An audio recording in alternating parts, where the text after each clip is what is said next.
بسم اللہ الرحمن الرحیم۔ السلام علیکم ورحمۃ اللہ وبرکاتہ۔ روزے کی پاکیزگی۔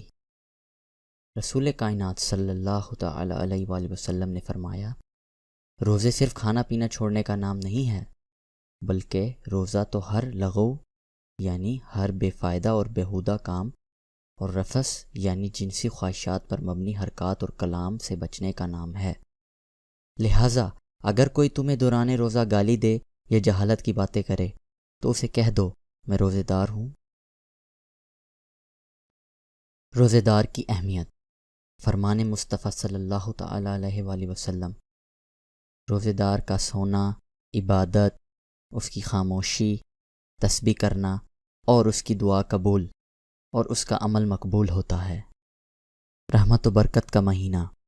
رسول اللہ صلی اللہ تعالی علیہ وآلہ وسلم نے فرمایا، تحقیق تمہارے پاس رمضان آیا، یہ برکتوں والا مہینہ ہے، اللہ تعالیٰ نے اس کے روزے تم پر فرض کیے ہیں۔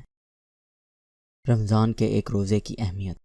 حضرت ابو ہریرہ رضی اللہ تعالیٰ عنہ سے روایت ہے کہ رسول اللہ صلی اللہ تعالی علیہ وآلہ وسلم نے فرمایا، جو شخص رمضان کا ایک روزہ بھی بلا عذر شرعی یعنی سفر اور مرض کے بغیر چھوڑ دے، پھر مدت الامراض کی تلافی کے لیے روزہ رکھے، تب بھی ایک روزے کی کمی پوری نہ ہوگی۔